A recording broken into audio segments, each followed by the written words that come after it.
The scent of lavender and pine sol always meant trouble. Mother Dearest was stress cleaning again, probably reorganizing my cabinets or rearranging Emma's toys for the 100th time. I should have known something was wrong when I pulled into the driveway and caught that familiar chemical smell wafting through the open windows.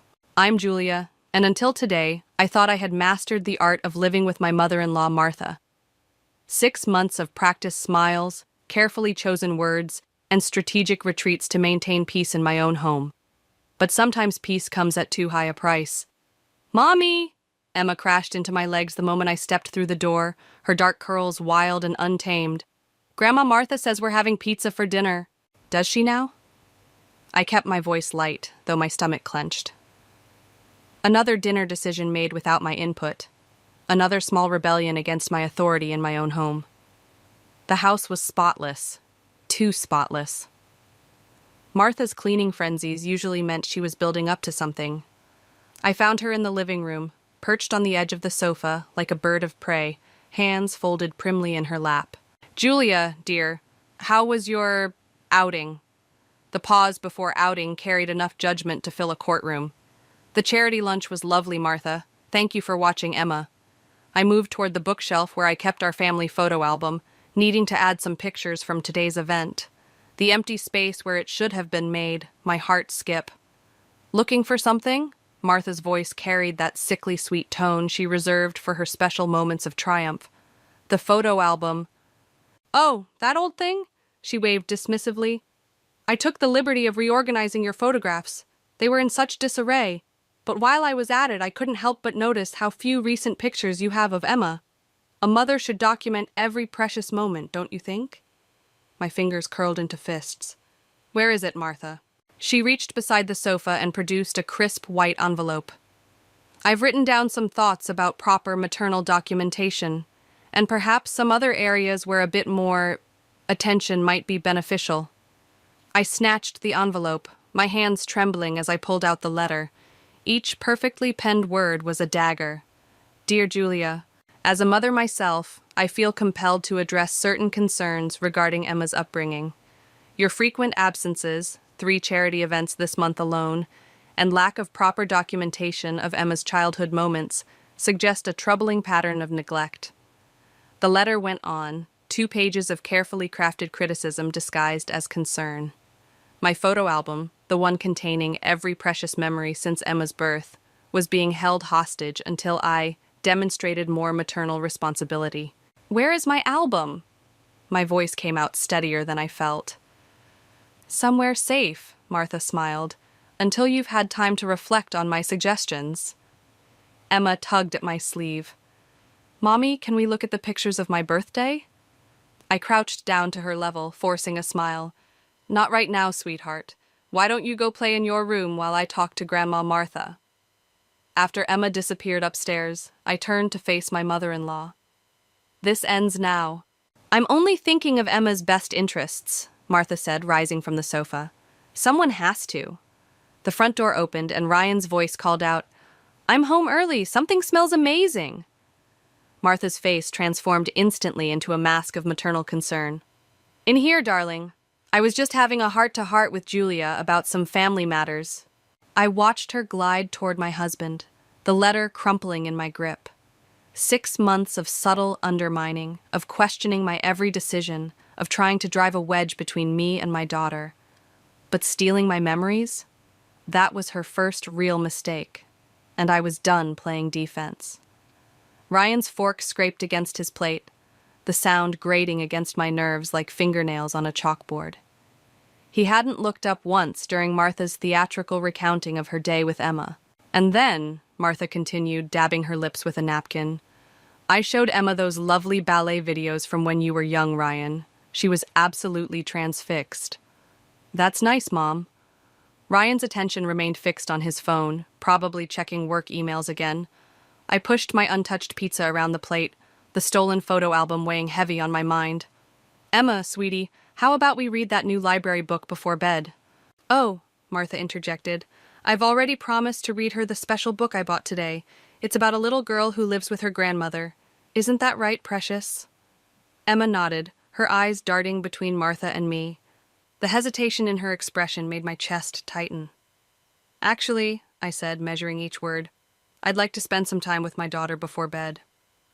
Martha's smile didn't waver, but her knuckles whitened around her wine glass. Julia, dear, you've had your outing today.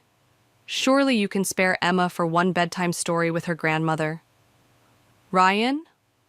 I turned to my husband, silently pleading for support. He finally looked up, confusion crossing his features. What's the problem? Mom's just trying to help, Jules. You know how busy you've been lately with all these charity events. The betrayal stung worse than I expected. I've attended exactly 3 events in 6 months, Ryan. 3. Now, Julia, Martha's voice dripped with false concern. There's no need to get defensive. We're all family here. Speaking of which, Ryan, did you know Julia missed Emma's dance class last week? I didn't miss, I started, but Martha steamrolled over my protest. Emma was so disappointed when all the other mothers were there for the parent observation day. Ryan frowned. Jules, you didn't mention that.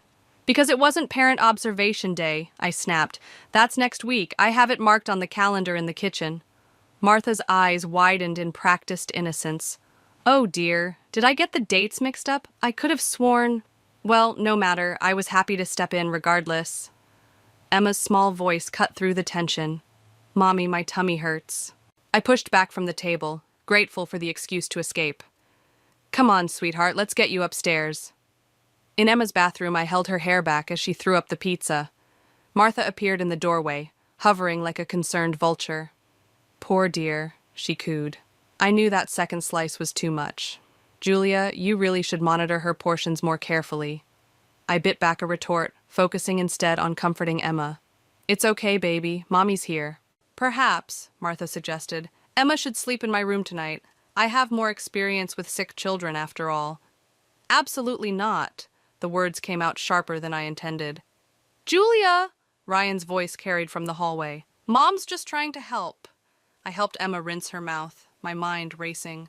This was Martha's game, death by 1,000 cuts, each small criticism and intervention designed to paint me as an incompetent mother. Later, after Emma had finally fallen asleep in her own bed, I found Ryan in his home office. We need to talk about your mother. He sighed without looking up from his laptop. Can we not do this tonight? I have a presentation tomorrow. She took our photo album. What? That got his attention. She's holding it hostage until I prove I'm a better mother. Ryan rubbed his temples. Jules, that doesn't even make sense. Mom wouldn't... Check her room, I challenged. Right now. I'll wait. He stared at me for a long moment before standing. Fine, but when we don't find anything, I want you to drop this attitude toward my mother. I followed him to Martha's door, where we found it locked, a first since she'd moved in. Ryan knocked. Mom, you awake? Just a moment, darling. Martha's voice was followed by suspicious rustling sounds. When she opened the door, her smile was too bright, too rehearsed. Behind her, I caught a glimpse of something familiar being hastily shoved under her pillow, the corner of a blue album cover I would recognize anywhere. Ryan saw it too. His shoulders tensed, but before he could speak, Martha launched into a story about feeling unwell and needing her rest. As we walked away, I watched my husband's face carefully. The crack in his perfect image of his mother was tiny, but it was there, and I intended to make it bigger. The email from Emma's school glowed accusingly on my phone screen. My daughter had been enrolled in 3 new after-school activities: advanced math tutoring, competitive gymnastics, and Chinese lessons. I hadn't signed up for any of them. My brother David set a steaming cup of coffee in front of me. We were hiding out in his restaurant's back office, the only place I could think straight anymore. Show me that email again. I handed him my phone. The enrollment forms were signed last week, while I was at that dentist appointment. Jesus, David muttered, scrolling through the message. Martha's got some nerve, signing Emma up for all this without telling you. She used Ryan's email address. He probably hasn't even noticed the confirmations coming in. I wrapped my hands around the coffee mug, trying to stop them from shaking. You should see Emma, David. She's exhausted, 6 years old and scheduled down to the minute. Have you told Ryan? He's barely home. When he is, Martha's always there, hovering, controlling the narrative. The coffee burned my tongue, but I welcomed the pain. This morning, she told him I forgot to pack Emma's lunch. I didn't forget. She hid the lunch I made and packed her own. A knock at the office door made me jump. One of David's waitresses poked her head in. Sorry to interrupt, but there's a call for Julia. Says it's about Emma. My heart stopped. I grabbed the phone from David's desk. Hello? Mrs. Harrison? This is Nurse Chen from Riverside Elementary. Emma's feeling unwell. She got dizzy during her lunch break and... Dizzy? Is she okay? She's resting now. Your mother-in-law is already here to pick her up. No! The word exploded from me. Do not release my daughter to anyone but me. I'm on my way. I found them in the nurse's office. Martha perched on the edge of Emma's cot, stroking her hair. My daughter's face was pale, dark circles under her eyes that no 6-year-old should have. Julia, Martha's voice dripped concern. You didn't need to leave your... Whatever you were doing, I had everything under control. Emma, baby, how are you feeling? I knelt beside the cot, opposite Martha. Tired, Mommy, my head hurts. Of course she's tired, Martha said. Children need structure, discipline.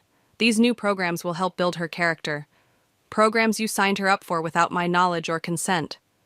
Martha's eyes narrowed. Ryan agreed. Ryan doesn't know, does he? You forged the signatures, used his email, just like you've been going through my phone, deleting messages from the school. I don't know what you're talking about. But her hand tightened on Emma's shoulder, making my daughter wince. Let go of her.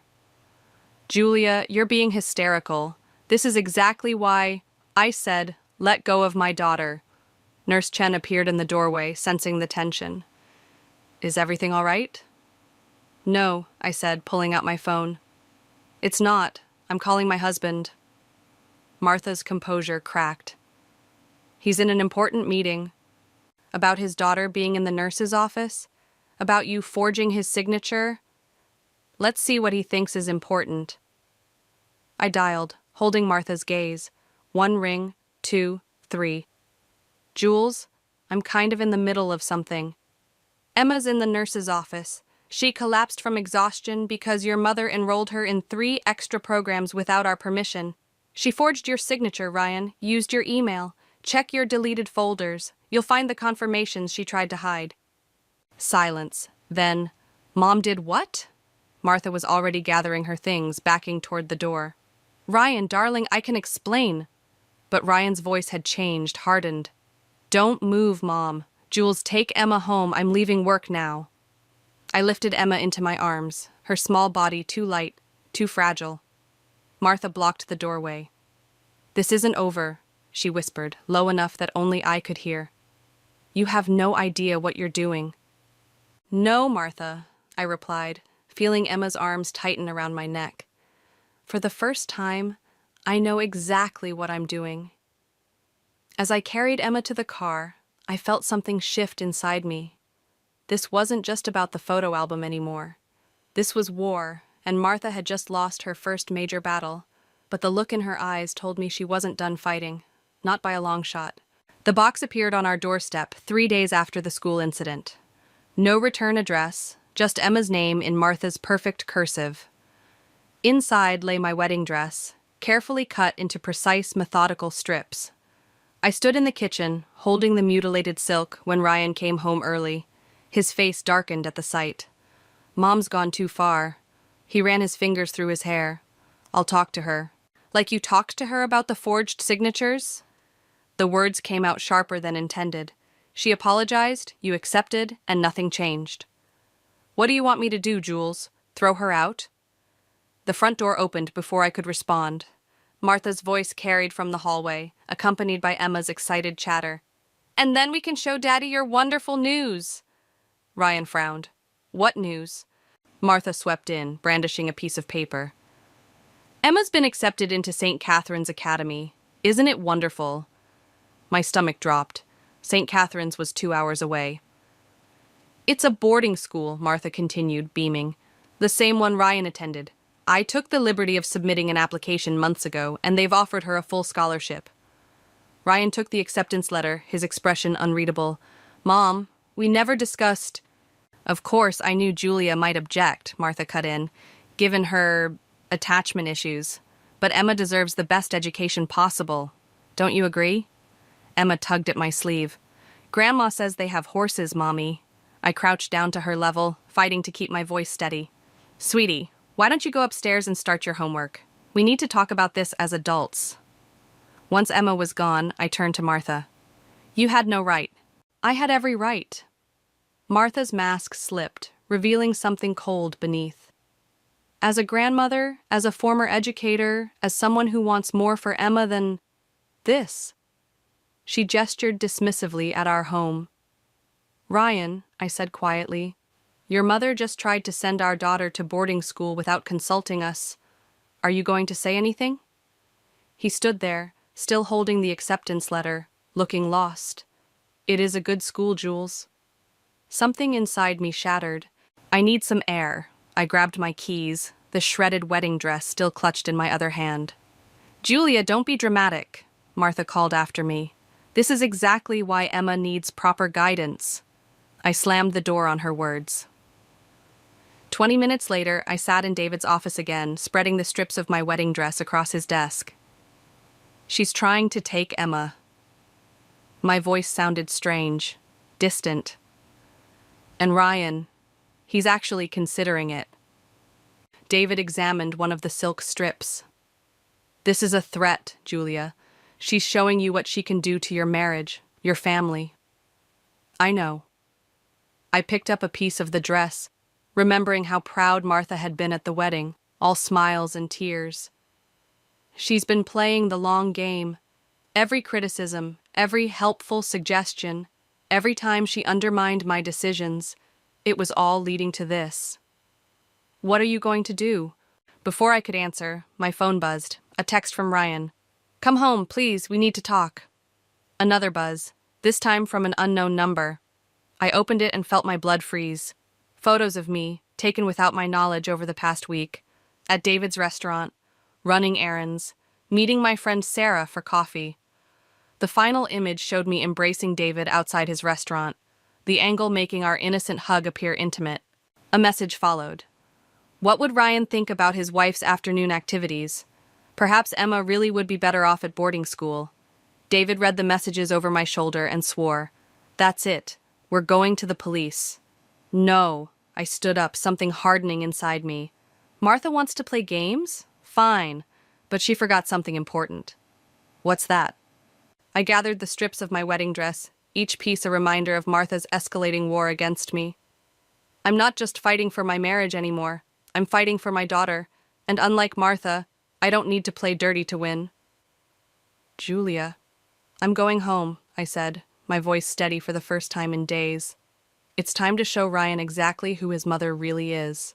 The antique vase shattered against the hardwood floor, its pieces scattering like broken promises. I stood frozen in the hallway, watching Martha's performance begin. Emma! Her voice carried upstairs. Come down here this instant! I'd been heading to the kitchen when I'd overheard her whispered phone conversation. Of course I have a plan. When Julia confronts me about the photos, I'll make sure Emma takes the blame for something valuable. Then we'll see who's the responsible parent. The sound of Emma's footsteps pulled me back to the present. My daughter appeared at the top of the stairs, still in her pajamas. What happened? Emma's voice trembled. Martha's face twisted into a mask of stern disappointment. Did you knock over great-grandmother's vase while running in the house? The one I specifically told you to be careful around? I didn't. Emma was in her room, I said, stepping forward. I've been standing here the whole time. Martha's eyes narrowed. Julia, please. I saw her running past just moments ago. That's interesting. I pulled out my phone, showing the video I'd started recording the moment I heard her plan. Because I saw something very different. The color drained from Martha's face. You were spying on me? Mom, what's going on? Ryan appeared from his home office, drawn by the commotion. Martha's tears appeared on cue. Oh, Ryan, I was just trying to teach Emma about responsibility. And Julia? She's trying to turn everyone against me. By breaking your own vase? I played the video. Martha's voice filled the hallway. When Julia confronts me about the photos. What photos? Ryan asked. Martha lunged for my phone. I stepped back, letting her momentum carry her forward. She stumbled, catching herself against the wall. The ones she took of me without my consent. I pulled up the threatening messages. The ones she used to suggest I was having an affair with my own brother. Ryan took my phone, scrolling through the messages. His jaw tightened. Mom? She's twisting everything. Martha's voice rose hysterically. I was protecting you, protecting Emma. Julia's been sneaking around, meeting that brother of hers in secret. For coffee, I cut in. At his restaurant, in public. Because my own home hasn't felt safe since you moved in. Emma's small voice broke through the tension. Grandma broke the vase. I saw her from upstairs. Martha spun toward Emma. Darling, you're confused. You know how your mother fills your head with... Don't! Ryan's voice was ice. Don't you dare try to manipulate my daughter. Ryan, sweetheart. The boarding school application? He advanced toward his mother. The deleted emails, the forged signatures, and now this? Martha's facade cracked. Everything I did for this family. Julia's not good enough for you, can't you see that? She's turning Emma soft, making her weak. The only weakness I see, Ryan said quietly, is your grip on reality. I gathered Emma into my arms, feeling her tremble. Go pack a bag, sweetheart. We're going to spend a few days at Uncle David's. No one is going anywhere, Martha blocked the stairs. This is my family. I won't let you destroy it. Your family? Ryan's laugh was hollow. You've been destroying it piece by piece since you moved in. The photo album, Julia's wedding dress, and now this? You're the one tearing us apart. The wedding dress? Martha's smile turned cruel. She deserved it. Parading around like she belongs here, like she's worthy of the Harrison name. That's enough. Ryan pulled out his phone. I'm calling a car service. Pack your things, Mom. You're moving into a hotel tonight. Martha's mask shattered completely. You can't do this to me. I'm your mother. And I'm your son, watching you try to destroy my wife and traumatize my child. Ryan's voice broke. I chose this family. My family. It's time for you to leave. As Martha stormed upstairs, hurling threats and accusations, I held Emma closer. The broken vase glittered around us like the remnants of Martha's control, finally shattered beyond repair. But in the fragments, I saw something else. The reflection of my family, stronger in their brokenness, ready to rebuild without Martha's poisonous influence. The war wasn't over. Martha's retreat would only make her more dangerous. But for the first time, we were fighting together. The hotel lobby gleamed with polished marble and false promises. Martha sat across from us, perfectly composed in her designer suit, while a team of lawyers arranged papers on the mahogany table between us. It's quite simple, her lead attorney said. Either Emma attends St. Catherine's or Mrs. Harrison will pursue full grandparental rights. Ryan's hand tightened around mine.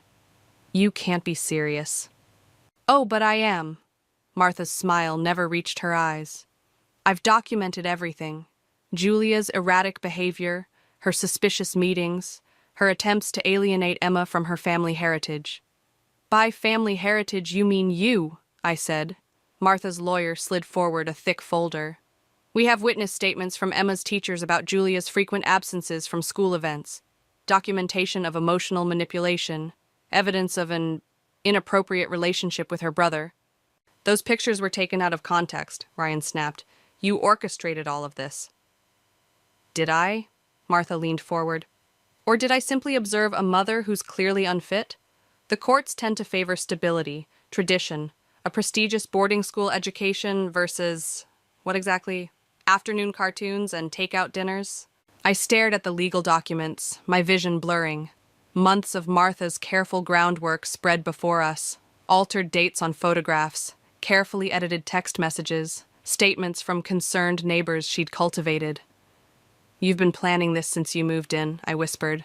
I've been protecting my granddaughter. Martha's mask slipped, revealing something desperate underneath.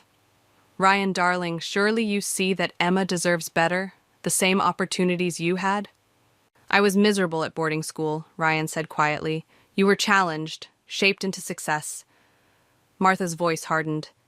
Julia's making Emma soft, dependent. Just look at how the child clings to her. Because I'm her mother.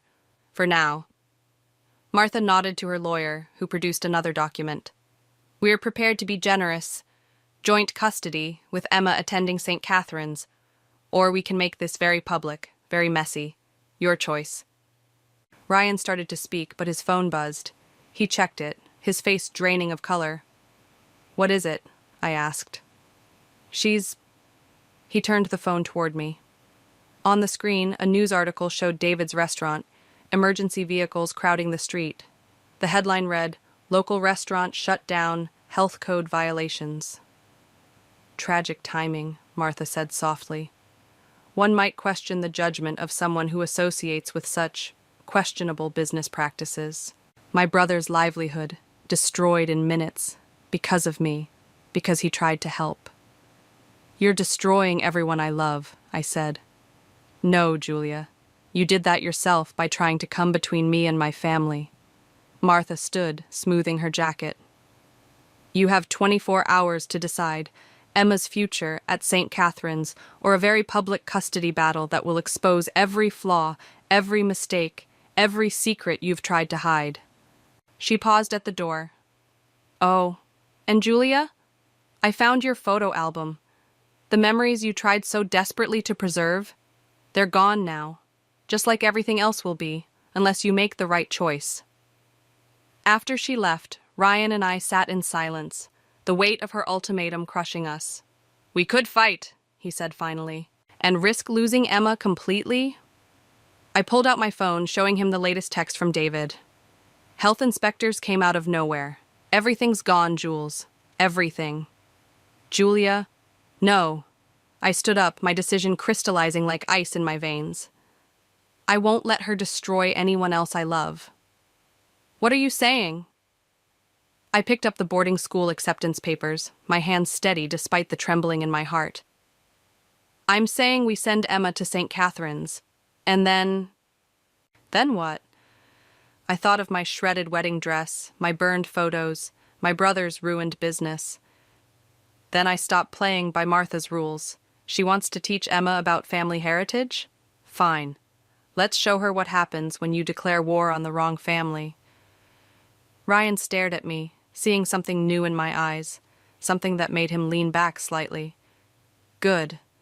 Because the woman who walked into this hotel was dead now, killed by Martha's final power play. And the one walking out? She had nothing left to lose. St. Catherine's Academy loomed before us, all Gothic spires and ivy-covered walls. Martha stood at the top of the stone steps, waiting to welcome her victory. Behind her, a photographer from the local paper adjusted his camera. Right on schedule, Martha called out. Emma, darling, come to grandmother. I kept hold of Emma's hand, Ryan flanking our other side. The manila envelope in my bag felt heavy with purpose. Julia, Martha's smile tightened. You're not planning to make a scene, are you? Think of the headlines. Oh, I am. I handed Emma's bag to Ryan and climbed the steps. In fact, I brought some headline suggestions of my own. Martha's lawyer emerged from the shadows. Mrs. Harrison, remember our agreement? The agreement's void. I pulled out my phone, dialing a number. David, you're on speaker. My brother's voice filled the space between us. Got the evidence right here, Jules. Health inspector confirmed it. Someone paid him to target the restaurant. Bank transfers, text messages, all trace back to a certain retired teacher's account. Martha's face hardened. Lies. Then there's this. I produced the manila envelope. Remember Mrs. Chen? Emma's nurse? Turns out she keeps excellent records, including the time you tried to convince her Emma was being neglected at home. I was protecting... and these... More papers spilled out. Your financial records. Every bribe, every manipulated situation, every person you paid to spy on me. Did you really think I'd just surrender? The photographer started snapping pictures. Martha lunged for him. Stop that! Why? I asked. Isn't this what you wanted? Public attention? Let's give them a real story. How a respected teacher orchestrated a campaign of harassment against her daughter-in-law. How she destroyed a local business, manipulated medical records, all to gain control of her granddaughter. You wouldn't dare. but fear had crept into Martha's voice. I'll ruin you. You already tried. Ryan stepped forward, Emma secure in his arms. But here's what's going to happen instead. You're going to drop this custody threat. You're going to publicly apologize to Julia and David. And you're going to disappear from our lives. Or what? I held up my phone. Or every newspaper in the state gets proof of your crimes. Every parent at your precious St. Catherine's learns what kind of woman you really are. Your reputation, your social standing, your whole carefully constructed image, gone. You can't prove? The nurse recorded your conversation, Martha. The health inspector kept his text messages. And your financial records? I smiled. Let's just say Ryan isn't the only one good with numbers. Martha's lawyer quietly gathered his papers and retreated. The photographer kept shooting, capturing her unraveling moment by moment. I am your mother, she hissed at Ryan. No. He met her gaze steadily. You're a woman who forgot that love isn't about control, that family isn't about power. Emma deserves better than your kind of legacy. Mommy? Emma's voice cut through the tension. Can we go home now? Martha made one last desperate grab for her granddaughter. I stepped between them, my voice low enough for only her to hear. You took my photos, my memories. You tried to take my daughter. But you forgot something crucial, Martha. You taught Ryan everything he knows about power plays and manipulation. And I learned from watching you, too. This isn't over, she whispered. Actually, it is. I turned to the photographer. I believe you have enough for your story. Respected teacher's attempted kidnapping scheme exposed should make quite a headline. Martha's face crumpled as she finally recognized her defeat. All her careful plans, her manipulations, her power, useless against the simple truth she'd tried to bury. Love doesn't need schemes or control. It just needs to be real. As we walked away, Emma's hand warm in mine, Ryan's arm steady around us both, I heard Martha's broken whisper behind us. What have you done? I didn't turn around. She already knew the answer. I'd done exactly what she taught me to do. Protect my family at any cost. The difference was, I'd won by telling the truth, not by burying it. And that would haunt her more than any revenge I could have planned. The small box arrived on a Tuesday, addressed to Emma in Martha's unmistakable handwriting. I turned it over in my hands, feeling its negligible weight, while Ryan watched from across the kitchen table. We could throw it away, he offered. I shook my head. She deserves to choose. Emma sat cross-legged on the floor, surrounded by the art supplies from her 7th birthday party last week. She barely glanced at the package. Is it from Grandma Martha? Yes, sweetheart. She returned to her drawing. I don't want it. Ryan and I exchanged looks. In the 3 months since St. Catherine's, Martha's carefully constructed world had crumbled. The newspaper story had exposed everything, the bribes, the manipulation, the orchestrated campaign against our family. She'd retreated to a small apartment across town, her social circle evaporating as quickly as her reputation. Maybe we should see what it is, I suggested, though part of me wanted to burn it unopened. Emma shrugged, so I carefully unwrapped the package. Inside lay my missing photo album, its blue cover faded but intact. A note rested on top. I kept them safe. With trembling fingers, I opened the album. Every photo was there, perfectly preserved. Emma's birth, her first steps, family vacations and quiet moments at home. Martha hadn't destroyed them after all. Look, Emma. I knelt beside her. These are all our memories. She finally looked up, her small fingers tracing a photo of herself as a toddler. Why did Grandma Martha take them? Sometimes, Ryan said, joining us on the floor, people do wrong things because they're afraid of losing what they love. Did she love us wrong? Yes, I answered, surprising myself with the gentleness in my voice. But that doesn't mean we have to love wrong in return. Emma considered this, then reached for her art supplies. She selected a recent photo from her birthday party, one showing her blowing out candles while Ryan and I watched, David capturing the moment on his new camera. Carefully, she pasted it into the album's final empty page. There, she declared. Now it's finished properly. The doorbell rang. Through the window, I saw David's car in the driveway. He'd been coming over more often since reopening his restaurant, bringing food and stories and the kind of laughter we'd almost forgotten how to share. "Uncle David!" Emma ran to greet him. I started to close the album, but Ryan caught my hand. "We could send her a copy," he said quietly, "of Emma's birthday photo." "Why?" "Because you won." He squeezed my fingers. "You protected our family without becoming what she feared you were. Maybe that's worth acknowledging." I thought about Martha, alone in her apartment, surrounded by the consequences of her choices. "Would you have sent her away if I hadn't gathered the evidence?" "I don't know." His honesty was like a balm. "But I'm grateful you showed me the truth, even when it hurt." David appeared in the doorway, Emma on his hip. "Who's ready for my new pasta recipe, and why does my favorite niece have glitter in her hair?" "I'm your only niece," Emma giggled. As they headed to the kitchen, I picked up the photo album, weighing its history in my hands. The last page caught my eye, Emma's birthday photo, but something else too. She'd drawn around it, creating a frame of hearts and stars. And at the bottom, in her careful first-grade handwriting, my family. No mention of who was missing, no space left empty for what was lost, just the simple truth of who remained, who chose to love right instead of hold tight. I took a fresh envelope from Ryan's desk and slipped the birthday photo inside. On a small card, I wrote only, "Emma's 7th birthday. She's happy. No accusations, no triumph, just an offered moment, a glimpse of the joy Martha had tried too hard to control." Whether she'd understand it as mercy or torment, I couldn't say. But as I sealed the envelope, I realized it didn't matter anymore.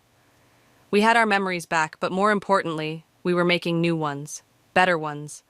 Ones where love didn't need to be earned or proved, it just needed to be given, freely and without conditions. That would be our legacy to Emma. And maybe, somewhere in her solitude, Martha would finally understand what she'd lost by trying to possess it instead.